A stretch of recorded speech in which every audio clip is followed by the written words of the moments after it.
പതാക ദിനവും ഗോപൂജയും നടത്തി. പാലഗോകുലം പഴയന്നൂർ ശ്രീകൃഷ്ണ ജയന്തി ആഘോഷ കമ്മിറ്റിയുടെ നേതൃത്വത്തിൽ നടത്തിയ പതാക ഉയർത്തൽ ചടങ്ങ് ആഘോഷ കമ്മിറ്റി പ്രസിഡന്റ് പി കൃഷ്ണകുമാർ നിർവഹിച്ചു. പഴയന്നൂർ ഭഗവതി ക്ഷേത്രം മേൽശാന്തി വാസുദേവൻ നമ്പൂതിരിപ്പാട് ഗോപൂജയ്ക്ക് മുഖ്യ കാർമ്മികത്വം വഹിച്ചു. സെക്രട്ടറി കമലാകരൻ ഗോപൂജ മഹോത്സവത്തെക്കുറിച്ച് സംസാരിച്ചു. ആഘോഷ് പ്രമുഖ് ബിനീഷ്, RSS മണ്ഡൽ കാര്യവാഹ് സുരേഷ് ബാബു, രക്ഷാധികാരി അരവിന്ദാക്ഷൻ കുറ്റിക്കോട്, BJP മണ്ഡലം general secretary TC Prakashan, BJP area president Sajith Thankappan, SC മോർച്ച ജില്ലാ vice president OP Unnikrishnan, Rajesh Vellarulam, VP Vijayakumar, V Dileep, Ganga Kodathoor, Ravi Kunnath, NR Venugopal എന്നിവർ ചടങ്ങിൽ പങ്കെടുത്തു.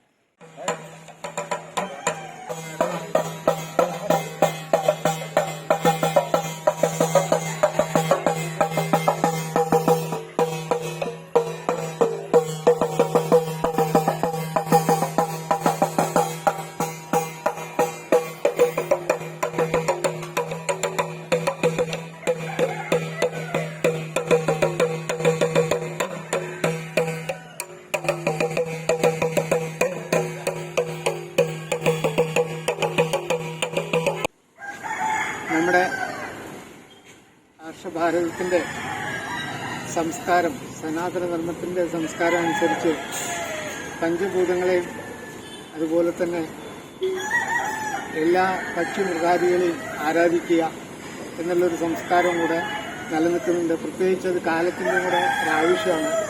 5 മാതാക്കളായിട്ടുള്ള ഗോമാതാവ്, ഗംഗാമാതാവ്, ഗായത്രി മാതാവ്, ഗീതാമാതാവ്, അങ്ങനെ 5 മാതാക്കളെയും ആരാധിക്കുന്ന ഒരു സംസ്കാരം ഹൈന്ദവ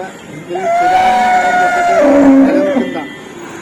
അത് ഇപ്പോൾ ഭാരതത്തിലെ ഏറ്റവും വലിയ കുട്ടികളുടെ സംഘടനയായിട്ടുള്ള ബാലഗോകുലം ചെറുപ്പം കുട്ടികൾക്ക് ആ ഒരു ബോധം ഉണ്ടാക്കണമെന്നുള്ള എനിക്ക് നമ്മുടെ സംസ്കാരം സംരക്ഷിക്കാൻ വേണ്ടിയിട്ട് ഈ ബാലഗോകുലം ശ്രീകൃഷ്ണ ജയന്തി ആഘോഷിക്കുന്നതിൻ്റെ ഭാഗമായിട്ട് ഇന്നിപ്പോൾ പതാക ദിനം നടന്നു. അത് കഴിഞ്ഞിട്ടുള്ള ദിവസങ്ങളിൽ ഗോപൂജ, ഇത്തരം സാംസ്കാരിക പരിപാടികൾ കുട്ടികൾക്കൊക്കെ ബോധവൽക്കരിക്കാൻ വേണ്ടിയിട്ട് നടത്തപ്പെടുകയാണ്.